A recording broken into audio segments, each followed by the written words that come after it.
Hello everyone, I hope you are well. Today's video is the fourth in our series where Lauren Clement from Systema Auckland takes me through some of the fundamentals and basics of the Systema system. Today we look once more at coordinated breath and body movement, but with a bit more of a focus on applying tension. So we're consciously making it more difficult, applying things that cause blockages to the movement and perhaps to the breathing, and learning how we can approach this with an attitude of relaxation. So not going head on and crunching into things, but learning to flow around blockages and restrictions.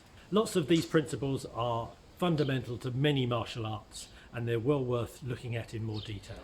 In this clip we use short sticks and we also use our steel Joe. A few people have asked us about these, and I will be doing a video at some point showing how we made these and the way we use them to reinforce our normal AIKIDO and body movement training. I hope you find this useful. If you enjoy it, don't forget to smash the like button, consider subscribing to the channel, and enjoy the clip.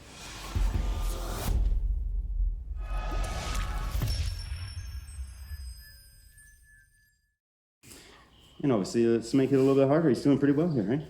So Duncan's going to take the stick. The stick could be here, okay? With my students, what we look to graduate towards is getting your arms up and over the stick, so your elbows are actually draped over the stick. But it's a flexibility thing, comfort thing.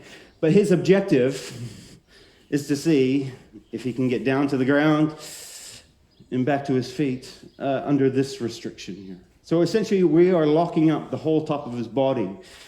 Okay, so if we... Those of you that have watched my other videos will know that I have absolutely... I'll beat this next word out. That's literally... That is so painful. It's... Yeah. So this is... Yeah. No, it's good. It's good. Yeah. Nice. Yeah, Duncan, well done. Good man.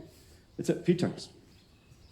So we've loaded restriction in his body. He doesn't have access to the things that he was using before to get these movements going.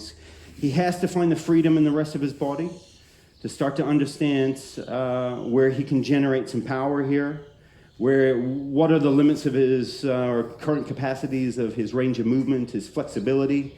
He may start to use this as, again, another diagnostic tool. Straight away, he's diagnosed that he's got some impingement in his shoulder that doesn't let him drape his arms over. So maybe it's a thing where he starts to look at a lot of shoulder stretching, shoulder girdle work, trying to open these things up.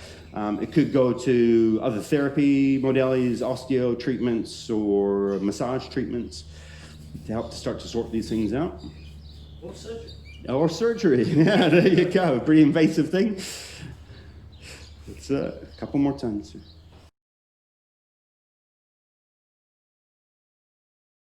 He's going to pop the stick out.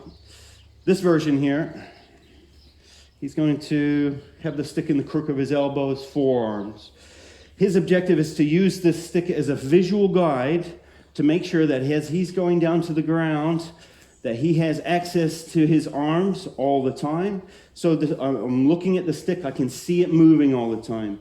What you'll probably see is that some point, it's like the stick stops moving because your brain has gone into, okay, how do I find myself to the next step? And then it goes, oh I remember I'm supposed to be moving my shoulders and my arms. As best as possible, this stick does not stop moving here. Okay, let's have a go.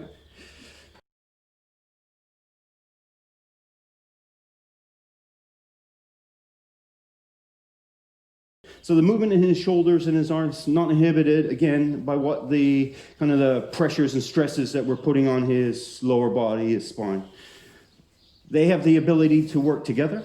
They have the ability to function kind of out on their own at times. So there's a little bit of a play that could be done. It could be sometimes for my own home practice, what I use is like a... they're pretty fun, called slosh tubes. You get a nice length of PVC piping, about yay big around. The one that I use currently is, I've filled it with sand. Yeah, good, that's it. But you want it to be long, so it's unwieldy. Oh, okay. Yeah, so you're looking at, I think mine's probably maybe shoulder height, ear height, or something like that. You can fill them with sand, so there's a bit of sand shifting and moving in it. The real fun one, and you got to seal it up nicely, is that you put water into it. Okay, yeah, is that a heavy one? Yes, that's it. Same process. So now it turns into a bit of strength work here. But I still got to be loose. And the nice thing about this is that because there's weight and heaviness to it, it starts to push in, starts to limit my ability to do what I was doing so nicely before, nice and smoothly. Now there's some more restriction that I have to kind of find my way. I'm not trying to punch through it. I'm thinking like this stick here and this weight here, it's a rock in a river. I want to be the river around the rock. I don't want to fight with this stick. I want it to tell me what to do. It wants to push me this way, so I listen to it. I get things out of the way. That's a big subject. We had a great teacher here a few years ago, Quan Lee, one of Vladimir's senior instructors. And through that weekend, in my extra days with him, the big subject with him was, you got to learn how to get out of your own way. What are the problems here? The problem is not external. That's a situation. Problem is my reaction to it and how I'm holding on, my assumptions about what maybe is going to happen, how far up I've been dial up in a ramp up because maybe it comes on as a shock. How do I get out of my own way so I can, again, the tension that is built up from that, it's restricting the solutions that I can work towards to solve these problems.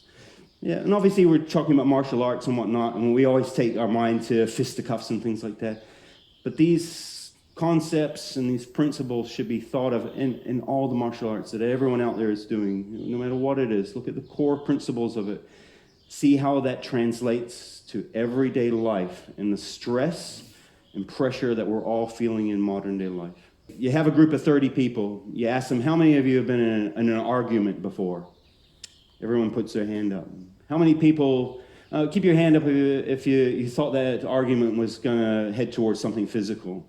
Well over half people will drop their hands down. Keep your hand up if turned into a physical confrontation. Okay? You're talking maybe 3 or 4 of those people will be like, okay, I had to get hands on with this person. Ask them all, how often have you been stuck in traffic and you're seizing because you just want to get home?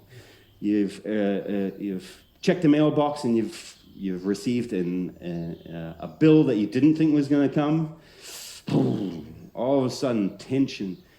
How do we focus this work that we're doing, breathing, relaxing, holding our form and spirit, Movement's not just a physical thing, it's your brain starting to work into the pieces of the puzzle that you're faced with. How do you get things moving and shifting away from that tension that whatever the situation is brought on for yourself? This is just like the physical embodiment of those principles or those, some of the instructors talk about, call them attributes. We're looking for like resilience, an attribute that we're trying to develop with this. A way that I do that for myself with this drilling is that I would do that for an hour. Up and down, up and down. In the beginning of it, I might be all gung-ho. Halfway into it, I'm starting to hit a wall where I'm going, my legs is getting pretty tired here. So I have to start to think about, I still have a task to do. I've set that timer in my brain. I've set the timer on my phone. That's what I'm going to listen to. And I don't get to stop until that timer goes off.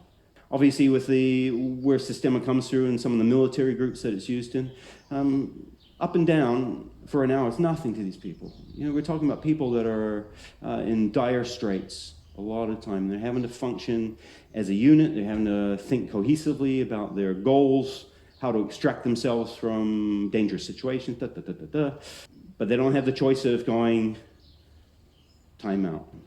Okay, they don't have a choice to take a break. And that's where it comes down to breathing with the top dogs, with Systema. Everything's coming back to breathing. You have to, if you are breathing, you are still alive, and there's a chance that you can survive whatever you're going under.